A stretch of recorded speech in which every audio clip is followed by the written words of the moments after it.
Taste the Daily. Thiru Kumanaraja sir, இப்படி போராட்டங்கள்லாம் பெருகிட்டே வர சமயத்தில் இப்படி சில அறிவிப்புகளை மட்டும் அறிவிச்சுட்டு அது பேப்பரில் மட்டுமே இருக்கிற மாதிரி ஒரு காட்சியை உருவாக்குறாங்க. செயல்முறைக்கு நடைமுறைக்கு வராத அளவுக்கு தான் இருக்குது அப்படின்ற குற்றச்சாட்டை வைக்கிறாரு. எப்படி சொல்கிறீங்க?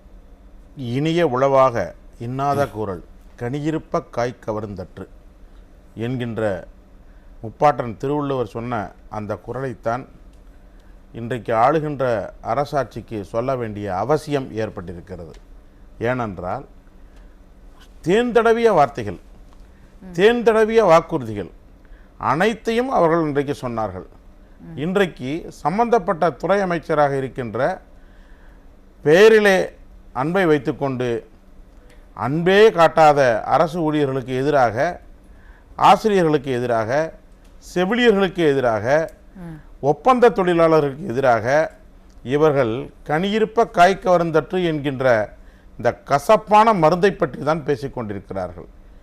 சரியாக 30 நாட்களில் அல்லது 35 நாட்களில் தேர்தல் அறிவிப்பு வர இருக்கிறது. இந்த நேரத்தில் இன்றைய நாம் ஏற்கனவே சொல்லிவிட்டோம். ஆனால் தேர்தல் கோட் ஆஃப் கான்டக்ட் என்று சொல்லப்படுகின்ற தேர்தல் குறியீடு வந்துவிட்ட காரணத்தினால இனிமேல் எங்களால் எதுவும் செய்ய முடியவில்லை. ஆகவே மீண்டும் எங்களுக்கு ஒரு வாய்ப்பு தாருங்கள், மீண்டும் வெட்டினால் வெள்ளி வரும், இடித்தால் இரும்பு வரும், தட்டினால் தங்கம் வருகின்ற பொன்னான ஆட்சியை நாங்கள் தருவோம் என்று மீண்டும் ஒரு முறை சொல்வதற்காக தேர்தலை எதிர்பார்த்து தேர்தல் அறிவிக்கப்பட போகிறது என்பதை தெரிந்து கொண்டு இவர்கள் இப்படி ஒரு வாக்குறுதி தருகிறார்கள். சகோதரர் அக்பர் அவர்கள் அருமையாக சொன்னார்கள்.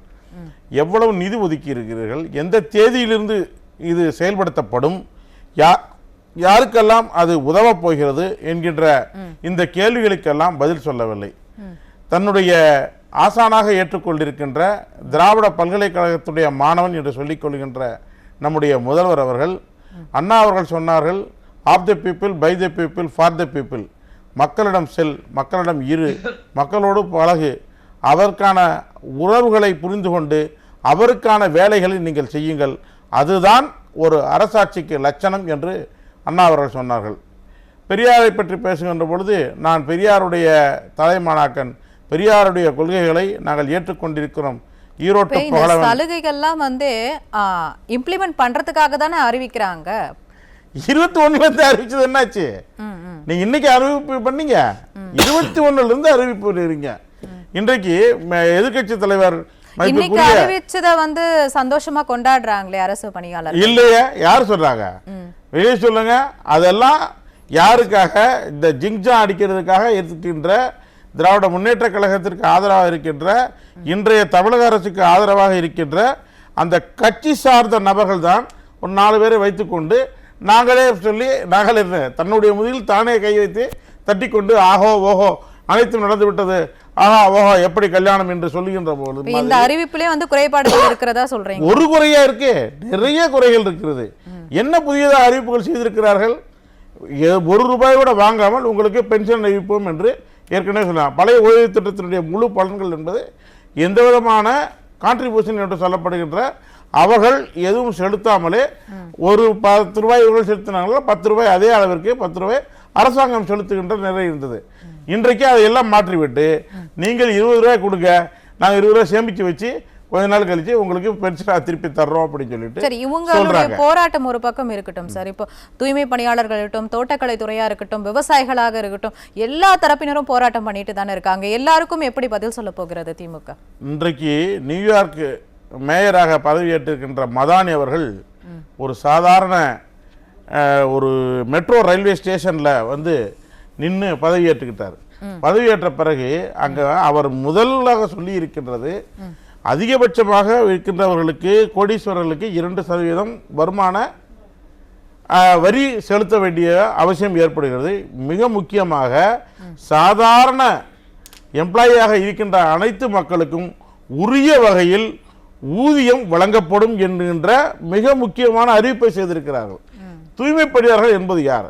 ஒரு நகரம் நன்றாக இருக்க வேண்டும் என்றால், நகரம் தூய்மையாக இருக்க வேண்டும் என்றால், தூய்மை பணியாளர்கள் இல்லாவிட்டால் நகரம் நாரிப்போகின்ற நிலைதான் ஏற்கின்றது.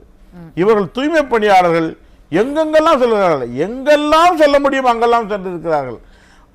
கலைஞருடைய சமாதிக்கு செல்கிறார்கள், குமரகுருபருடைய GCC சென்னை கிரேட்டர் கார்பரேஷனுடைய அங்கே சொல்றாங்க.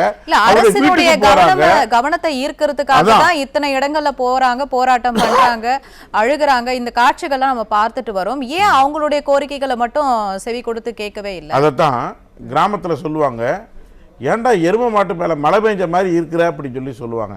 அரசாங்கம் ஒரு தடவை 2 தடவை இல்லை, தார்க்கம்பு வைத்து குத்தினால்தான் மாடு ஓடும் என்றால் இந்த இளவட்டங்களா இருக்கின்றவர்கள், இந்த ரேக்லா ரேஸ்ல இருக்கிறவங்களை தான் அந்த மாட்டை போட்டு வேணும்னே குத்திக்கிட்டே இருப்பான். அதை தூண்டுவதற்காக செய்வது. ஆனால் இந்த அரசாங்கம் எத்தனை இருந்தாலும் சரி, மாடு அல்ல யானையை விட மிக மோசமாக எந்த விதமான திரும்பி பார்க்கின்ற வேலை எங்களுக்கு இல்லை. நாங்கள் உங்களை திரும்பி பார்க்கவே மாட்டோம். தூய்மை பணியாளர்களா நீங்கள் சாதாரண மக்கள், அவர்களே குறிப்பிட்டதை போல நீங்கள் பட்டியலின மக்கள், உங்களுக்கு நாங்கள் எதுவும் செய்ய போவதில்லை என்று சொல்லுகிறோம். ஆனால் குறிப்பிடுகின்ற சமூக நீதி எல்லாம் இதுல அடுத்த கேள்வி நீங்க கேட்ட அருமையான கேள்வி கேட்டீங்க. நான் சொல்ல வந்த வார்த்தை தான், சமூக நீதிக்காக மாறுதட்டி கொள்ளுகின்ற தந்தை பெரியாருடைய கொள்கைகளை செயல்படுத்தி கொண்டிருக்கின்ற திராவிட மாடல் என்று சொல்லிக் கொண்டிருக்கின்ற இந்த அரசாங்கம் மிக சாதாரண ஏழை எளிய மக்களை, ஏதிலிகளை மிக மோசமாக நடத்துகின்றது. இவர்கள்தான் நாளைக்கு ஓட்டளிக்கின்ற சாதாரண மக்கள் தான் இந்த அரசுக்கு விடியல் தரப்போகின்றவர்கள். அந்த மக்களை இவர்கள் யாரும் கண்டுகொள்ளாமல் இருப்பது, எதிர்காலத்திலே நாங்கள் வரமாட்டோம் என்று தெல்ல தெளிவாக சொல்லியிருக்கிறார். அரசு ஊழியர்கள் ஏற்கனவே சொல்லிவிட்டார்கள். தமிழ்நாடு TNGEA என்று சொல்லப்படுகின்ற மிகப்பெரிய அரசு ஊழியர்களுடைய நிறுவனம் எதிர்க்கட்சி தலைவராக இருந்தால்தான் நீங்கள் எங்கள் கோரிக்கையை பரிசீலனை செய்ய என்றால் அதை நாங்கள் உங்களுக்கு தருவதற்கு தயாராக இருக்கிறோம் என்று தமிழரசு அவர்கள் தலைமையில் இருக்கின்ற அந்த அரசாங்க ஊழியர் சங்கம் தெளிவுபடுத்தியிருக்கிறது. மிக தெளிவாக தெரிந்து கொண்டதுதான், இது எதையாவது கஷ்டப்படட்டும், நம்ம கஜானாவை ஃபுல்லா காலி பண்ணிட்டு எதிர்கட்சி தலைவர் நாளைக்கு முதலமைச்சராக வரப்போகிறவர் எதையாவது பண்ணி முடிக்கிட்டு அவர் சமாளிச்சுப்பாரு. இப்போ தமிழகத்தின் மீது 10 லட்சம் கோடி கடன் இருக்கிற சூழ்நிலையில 21ல இருந்து 25 வரைக்கும் ஆட்சி பண்ணிட்டு இப்போ இந்த அறிவிப்புகளை வெளியிடுறது, சலுகைகளை அறிவிக்கிறது, இதெல்லாம் மக்களுக்கு தெரியாதா, இல்ல போராட்டக்காரர்களுக்கு தெரியாதா, அது தேர்தலில் எதிரொலிக்கும்னு திமுகவுக்கு தெரியாதா? திமுக தெரிஞ்சுதான் வேற வழி இல்ல. டக்குன்னு என்ன சொல்லுவாங்க, எதற்கெடுத்தாலும் ஒரே வார்த்தையில் நிதி வரவில்லை, ஒன்றிய அரசு நிதி விடுவிக்கவில்லை என்று சொல்லுவார்கள் எந்த கேள்வி கேட்டாலும். ஆனால் சொல்லப்பட்டிருக்கின்ற எல்லா திட்டங்களும் மாநில அரசால் நிறைவேற்றப்படத்தக்க கூடிய திட்டங்களைத்தான் அவர்கள் வாக்குறுதியாக சொன்னார்கள். ஆனால் இப்பொழுது கைகாட்டுவதெல்லாம் மத்திய அரசை சொல்வார்கள். அதை போலத்தான் நாளை தேர்தல் அறிவிப்பு வந்துவிட்டது, ஆகவே இதை எங்களால் செயல்படுத்த முடியவில்லை, ஆகவே மீண்டும் எங்களுக்கு ஒரு வாய்ப்பு தாருங்கள். இது அந்த ஒரு திரைப்படத்தில் சொன்ன மாதிரி, நான் யாருன்னு உனக்கு தெரியும், நீ யாருன்னு உனக்கு தெரியும், நம்ம 2 பேரும் யாருன்னு இந்த மக்களுக்கு தெரியும் அப்படின்னு சொல்லிட்டு இந்த அரசாங்கம் எதை அறிவிக்கிறோம் என்பது அவளுக்கு தெரியும்.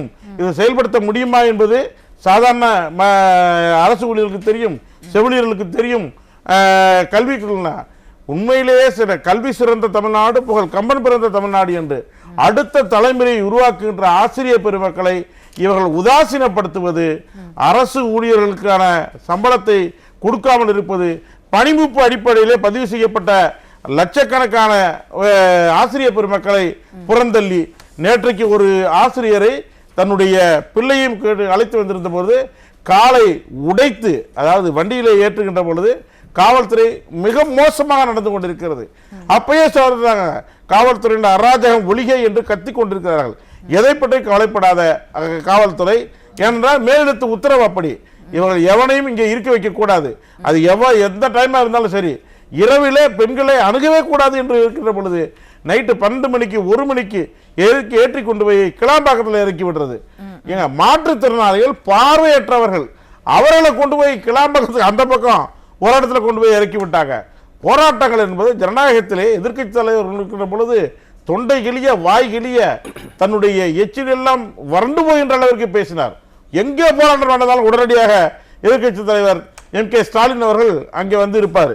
வந்து சொல்லிட்டு, ஐயா ஒரு நிமிஷம் போறீங்க, 1 வருடம் தான், 6 மாதம் தான், உங்களுக்கு அனைத்தும் நிறைவேற்றி தரப்படும் என்று சொல்லிவிட்டு கடைசி காலத்தில் சாகப் போகின்ற எறும்பு கூட ஏதாவது உயிரோடு பிழைத்திருக்க முடியுமா என்பதற்கு முண்டுகின்ற முயற்சியாக கடைசி கட்டத்தில் இதை போன்ற அறிவிப்புகளை அறிவிப்பது என்பது இந்த அரசு என்ன செய்ய போகிறது, பேசலாம் மக்கள் என்ன செய்ய போகிறார்கள் என்பதை தெளிவாக இருக்கிறார்கள். சரி, பேசலாம். மக்கள் 2020 உரிய பாடம் புகட்டுவார்கள். பேசலாம் சார். திரு குமணராஜா சார், இப்ப இந்த விவகாரங்கள் இவ்வளவு பிரச்சனைகள் நடக்குது, அதிமுக 2026 தேர்தலில் எப்படி செயல்படும்?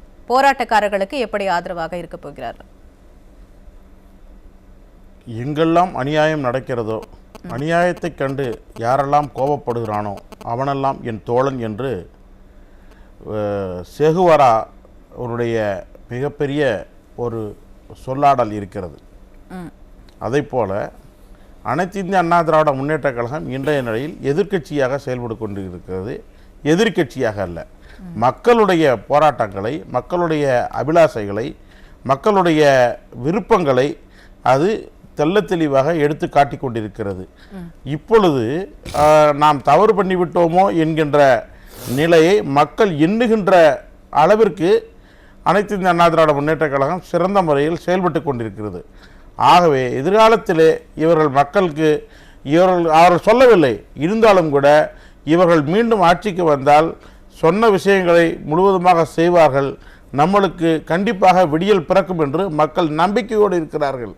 பொய் வாக்குறுதிகளை மட்டுமே கொடுத்து பொய்யாக ஆட்சிக்கு வந்து பொய்யாக ஆட்சி நடத்திவிட்டு, நான் ஏற்கனவே குறிப்பிட்டதைப் போல தன் மக்கள் நலம் என்றே சொல்லுவார், தன் மக்கள் நலம் ஒன்றையே மனதில் கொள்ளுவார் என்கின்ற இருமாப்போடு செயல்பட்டு கொண்டிருக்கின்ற இந்த அரசாங்கத்திற்கு பாடம் புகட்டுவதற்காக தயாராக இருக்கிறார்கள். மக்கள் பார்த்து கொண்டிருக்கிறார்கள். விரைவில் தேர்தல் வரும். பெர்னாட்ஷா சொன்னதை போல ballot is mightier than bullet என்று சொல்வார்கள். மிகப்பெரிய ஆயுதம், துப்பாக்கி, குண்டுகள், ரவைகளை விட தேர்தல் வாக்குச்சீட்டுகள் தான். அந்த வாக்குச்சீட்டின் மூலமாக இவர்களுக்கு நல்ல ஒரு பாடத்தை போட்டுவார்கள் என்பது தெளிவாக மக்கள் சொல்லிக் கொண்டிருக்கிறார்கள். அது மட்டுமல்ல, இறுதி கருத்தாக திராவிட முன்னேற்ற கழகத்தை சேர்ந்த தோழர்களே வெளியில் சொல்லப்போனா ஆஃப் ரெக்கார்டு என்று சொல்லப்படுகின்ற இடத்தில் அவர்களே சொல்லிக் கொண்டிருக்கிறார்கள், மக்கள் போனால் எங்களை கண்டிப்பாக மிக மோசமாக எங்களை ட்ரீட் பண்ணுகிறார்கள். ஆகவே மக்களை சந்திப்பதற்கே நாங்கள் கஷ்டப்படுகிறோம். வெற்றி என்பது இல்லாமல் போகிறது மட்டுமல்ல, அது மிகப்பெரிய படுதோல்வியாக நடிய போகிறது என்கின்ற வார்த்தைகளை திராவிட முன்னேற்ற கழக தொண்டர்களே சொல்லுகின்ற நிலைதான் இன்றைக்கு இருக்கிறது. மக்கள் 2020 சிறந்த முடிவை எடுப்பார்கள். சரிங்க சார், பொறுத்திருந்து பார்ப்போம்.